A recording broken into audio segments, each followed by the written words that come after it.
Hello everyone, welcome to Prep Nation. आपका 8 दिसंबर के current affairs में स्वागत है। तो चलिए फिर आज के जितने भी इम्पोर्टेंट करंट अफेयर्स के क्वेश्चन हैं उसको इस लेक्चर में कवर करते हैं। जिसमें पहला क्वेश्चन है 48,500 year old zombie virus discovered at the bottom of a frozen lake in which country.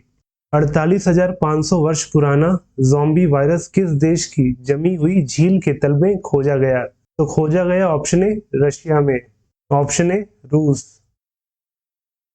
और वहीं इस वायरस को खोजा है फ्रेंच साइंटिस्ट ने, और वहीं इसे खोजा गया है रशिया का जो साइबेरिया का जो रीजन है उसमें जो फ्रोजन लेक है उसमें से इसे डिग करके निकाला गया है। और टोटल 13 नए वायरस की खोज की गई है जिनको फ्रेंच साइंटिस्ट ने नाम दिया है ज़ॉम्बी वायरस। और वहीं इसे ज़ॉम्बी वायरस क्यों कहा गया है? क्योंकि ये जो वायरस थे बर्फ से जमी चादर के नीचे हजारों साल से इनएक्टिव स्टेट में पड़े हुए थे, और जैसे इस वायरस को होस्ट मिलता है वो तुरंत एक्टिव हो जाता है। और वहीं रिसर्चर्स का मानना है कि ये जो वायरस है ये इन्फेक्शियस हो सकते हैं। और इसे साइंटिस्ट लोग ने ये भी कहा है कि जैसे ग्लोबल वार्मिंग के कारण जो बर्फ की चादर पिघल रही है, तो जितने भी वायरसेस उस बर्फ की चादर में दबे हुए हैं वो भी अब आने वाले सालों में होस्ट के कांटेक्ट में आते ही एक्टिव हो जाएंगे। और वहीं इस वायरस की खोज ने पिछला रिकॉर्ड तोड़ दिया है, क्योंकि इससे पहले वर्ष 2013 में एक वायरस मिला था और वो भी सेम साइबेरिया में, और वो था 30,000 वर्ष पुराना। Which state green startup Tree Tag has won the Climathon 2022 under the category of Life on Land? किस राज्य के ग्रीन स्टार्टअप ट्री टैग ने लाइफ ऑन लैंड की श्रेणी के तहत क्लाइमेथॉन 2022 जीता है? तो ये जो ग्रीन स्टार्टअप है जिसका नाम है ट्री टैग वो है केरल स्टेट का, ऑप्शन सी केरल राज्य का। और ये जो ट्री टैग जो कि ग्रीन स्टार्टअप है ये क्या करता है? तो ये टेक इंटीग्रेटेड एफोरेस्टेशन प्रोजेक्ट पे काम करता है जिससे कि एनवायरनमेंट में जो कार्बन का एमिशन है उसको रिड्यूस किया जा सके। और वहीं ये अवार्ड इन्हें कोची में चल रहे हैकाथॉन में दिया गया था under the category of life on land. Who has been elected as the new president of the Institute of Cost Accountant of India for the year 2022-23?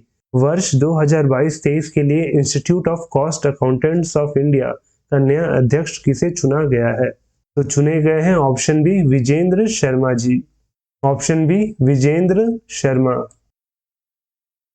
तो जहां Vijendra Sharma ji institute of cost accountant of India के president बने हैं वर्ष 2022-23 के लिए, तो वहीं राकेश भल्ला जी बने हैं ICAI के वाइस प्रेसिडेंट। और वहीं बात करें institute of cost accountant of India की, तो ये फाउंड हुआ था 28 मई 1959 को, और वहीं इसका हेडक्वार्टर है कलकत्ता में। Which book was the winner of the Baillie Gifford prize? कौन सी पुस्तक बेली गिफोर्ड पुरस्कार की विजेता थी? तो वो पुस्तक थी option D super infinite the transformation of John Donne. Super infinite the transformation of John Donne. और वहीं जो किताब है बायोग्राफी है जिसे लिखा है ब्रिटिश राइटर कैथरीन रेंडल ने, जिसे इस वर्ष का बेली गिफोर्ड प्राइज दिया गया।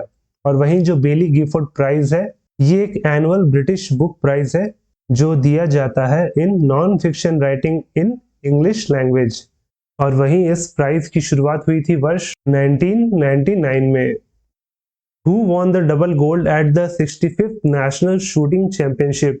65वीं राष्ट्र निशानेबाजी चैंपियनशिप में किसने दोहरा स्वर्ण जीता? तो जीते हैं option B Sarabjot Singh, option B Sarabjot Singh.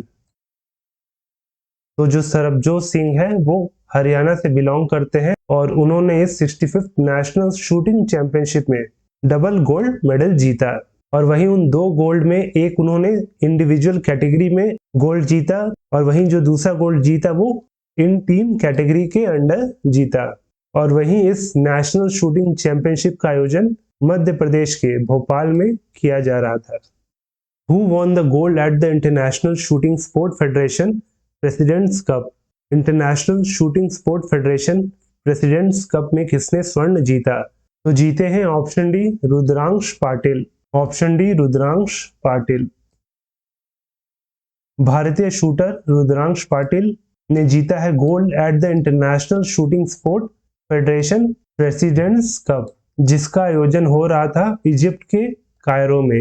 वहीं इस शूटिंग में इन्होंने 10 मीटर के कैटेगरी में हराया इटली के डैनिलो सोलाज़ो को बाय 16-8। और इसके साथ ही अक्टूबर 2022 में ये बने थे पहले खिलाड़ी to qualify for 2024 Paris Olympic, क्योंकि जो ISSF का वर्ल्ड चैंपियनशिप 2022 चल रहा था उसमें इन्होंने गोल्ड जीता था in 10 metre air rifle.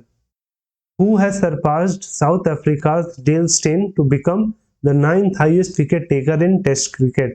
Test cricket में 90 सबसे ज्यादा विकेट लेने वाले गेंदबाज बनने के लिए दक्षिण अफ्रीका के डेल स्टेन को किसने पीछे छोड़ दिया है? तो छोड़ा है ऑप्शन बी ऑस्ट्रेलिया के Nathan Lyon. Option B Nathan Lyon. तो नेथन लायन ऑस्ट्रेलियन स्पिनर है, इन्होंने सरपास कर दिया है डेल स्टेन के विकेट टैली को और बन गए हैं 9th highest wicket taker in Test cricket. और वहीं ये माइलस्टोन इन्होंने अचीव किया जो अभी ऑस्ट्रेलिया और वेस्ट इंडीज का टेस्ट मैच चल रहा था उसके डे 3 में उन्होंने इस माइलस्टोन को पूरा किया। और वहीं इनका जो टेस्ट क्रिकेट में जो टोटल विकेट टैली है वो 440 है, वहीं डेल स्टेन का 439 है। वहीं बात करें कि टेस्ट क्रिकेट में सबसे ज्यादा विकेट किसने लिया है, वो लिए हैं श्रीलंकाई स्पिनर मुथैया मुरलीधरन। उन्होंने 133 मैचेस में 800 विकेट अपने नाम किए हैं। Which team has won the Vijay Hazare trophy? किस टीम ने विजय हजारे ट्रॉफी जीती है? तो जीता है option A Saurashtra. Option A Saurashtra team. और वहीं इस विजय हजारे ट्रॉफी के फाइनल में सौराष्ट्र ने हराया महाराष्ट्र को बाय 5 विकेट्स। और वहीं इस फाइनल मैच का आयोजन अहमदाबाद के नरेंद्र मोदी स्टेडियम में हो रहा था। और वहीं इसके साथ जो सौराष्ट्र है उसने अपना पहला रणजी ट्रॉफी टाइटल जीता था 2019-20 वाले एडिशन में। और वहीं इस विजय हजारे ट्रॉफी में जो शेल्डन जैक्सन है उनको मिला प्लेयर ऑफ द मैच का award in the final match. तो वहीं प्लेयर ऑफ द टूर्नामेंट बने ऋतुराज गायकवाड़। और वहीं आपको पता होगा कि जो ऋतुराज गायकवाड़ है उन्होंने एक ओवर में 7 छक्के मारे थे इसी विजय हजारे ट्रॉफी में। और वहीं अब बात कर लेते हैं विजय हजारे ट्रॉफी के बारे में। तो ये लिमिटेड ओवर का डोमेस्टिक क्रिकेट है जो होता है 50 ओवर का। और वहीं इसे कहा जाता है Ranji one day trophy.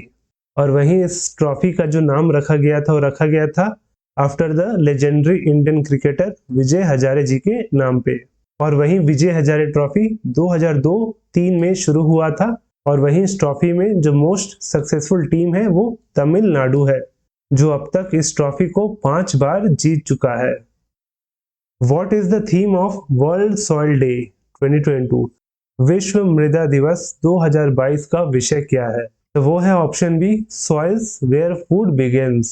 Option B soils where food begins. तो जो वर्ल्ड सॉइल डे है ये हर साल मनाया जाता है 5 दिसंबर को, 5 दिसंबर।